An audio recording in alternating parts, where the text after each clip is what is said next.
लाभ और हानि का हम लोग एक और सवाल करते हैं। एक रेडियो 680 रुपए में बेचने पर, यानी रेडियो को कितने रुपए में बेचा जाता है? 680 रुपए। ये हमारा हो गया रेडियो, मान लीजिए।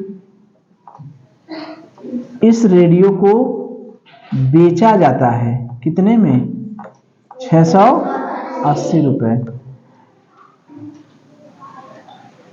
तो दुकानदार को 120 रुपए का घाटा होता है। घाटा माने क्या हुआ? हानि।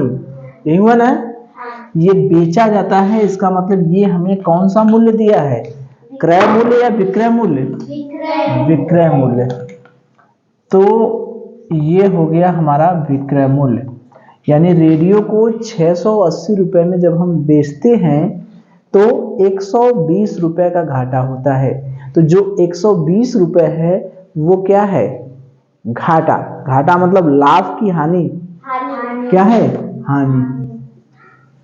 हानि होती है 120 रुपए की। यानी हम रेडियो को 680 रुपए में बेचेंगे तो हमें हानि होती, यानी घाटा होता है 120 रुपए का। अब हमसे कह रहा है कि रेडियो पर 120 रुपए का लाभ कमाना है। रेडियो पर कितना लाभ कमाना है? 120 रुपए का हमको क्या करना है?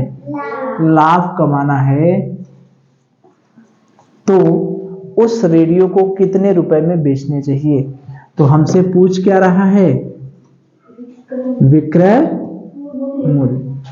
यहां पर दो तरह की बातें हो रही हैं। कितनी तरह की बातें हो रही हैं? दो तरह की। पहला, रेडियो को जब हम बेचेंगे 680 रुपए में तो 120 रुपए की क्या होगी? हानि। तो रेडियो पर हमको कितना क्या करना है? 120 रुपए का लाभ कमाना है। तो विक्रय मूल्य बताइए। कहीं प्रतिशत का जिक्र है? कहीं प्रतिशत की जिक्र है? प्रतिशत की बात है? नहीं, केवल हमको लाभ और हानि। पहले वाले केस में क्या हो रहा है? हानि। और दूसरे वाले केस में क्या हो रहा है? लाभ। तो हानि का सूत्र हमारे पास क्या है? हानि निकालने के लिए हम क्या करते हैं? किस में से किसको घटाते हैं? क्रय मूल्य में से विक्रय मूल्य क्या करते हैं? घटा देते हैं। क्योंकि हानि में हमेशा कौन सा मूल्य ज्यादा होता है? क्रय मूल्य। और लाभ निकालने के लिए क्या करते हैं? विक्रय मूल्य में से क्रय मूल्य घटा देते हैं। ये ना करते हैं। तो पहले केस में हानि दिया है और विक्रय मूल्य दिया है और हानि दिया है, यही ना है? तो विक्रय मूल्य दिया है, हानि दिया है, तो यहां से एक चीज हम पता कर सकते हैं। क्या? विक्रय मूल्य और हानि दिया है, विक्रय मूल्य और हानि दिया है, तो क्या पता कर लेंगे? क्रय मूल्य निकल जाएगा ना। यानी रेडियो को हम खरीदे कितने में ये तो पता चले। तो हानि कितनी है? 120 रुपए की। क्रय मूल्य को क्या मान लिया जाए? क्या माने? x माइनस विक्रय मूल्य कितना है? 680। x को इधर ही रहने दे, 680 इधर आएगा तो जुड़ जाएगा 120 धन 680। कितना हो गया? 120 में 680 जोड़ेंगे, 80 20 100, 6 1 7 1 8, 800 रुपया। 800 रुपया हमारा क्या आ गया? क्या है ये? क्रय मूल्य। यानी रेडियो कितने में खरीदें ये हमको पता चल गया। रेडियो कितने में खरीदें ये हमको क्या हो गया? पता चल गया। अब यहां पर तो हानि हो रही थी, यहां पर क्या हो रहा है? लाभ। तो हानि हो रही थी तो हानि का सूत्र हमने लिखा क्रय मूल्य माइनस विक्रय मूल्य। हानि दिया है 120, विक्रय मूल्य दिया है 680। यहां से क्रय मूल्य हम मान लेते हैं x, तो क्रय मूल्य निकल के आ गया कितना? 800।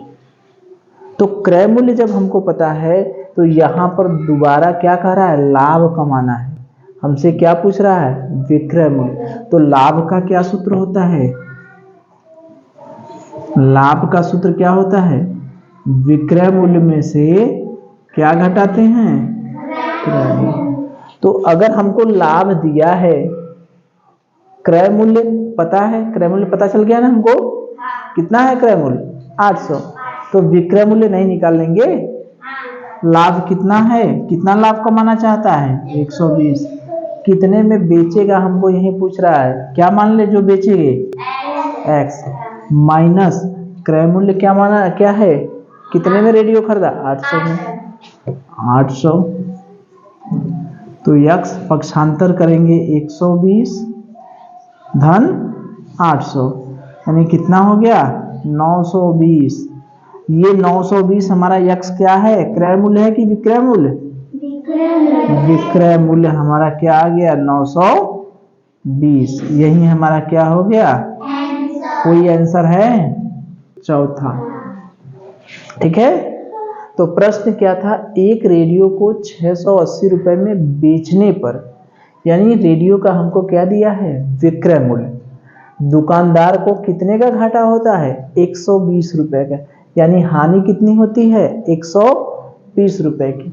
680 में बेचे तो हानि हो गई 120 रुपए की, तो 120 रुपए लाभ कमाना चाहता है, पहले तो घाटा हुआ, लेकिन उसी रेडियो पर अगर वो लाभ कमाना चाहता है 120 रुपए, तो कितने में बेचेगा।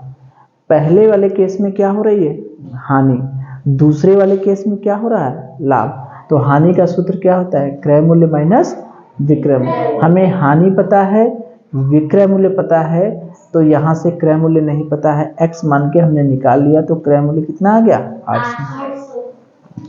अब दूसरे केस में क्या हो रहा है लाभ हो रहा है, विक्रय मूल्य पूछ रहा है, तो लाभ बराबर विक्रय मूल्य माइनस क्रय मूल्य, लाभ में क्या होता है विक्रय मूल्य ज्यादा रहता है, तो विक्रय मूल्य नहीं पता है, हमने मान लिया x, क्रय मूल्य हमें पता चल गया 800, पक्षांतर करके हमने निकाला, तो विक्रय मूल्य का मान क्या आ गया 920 रुपए। ठीक है, चलिए।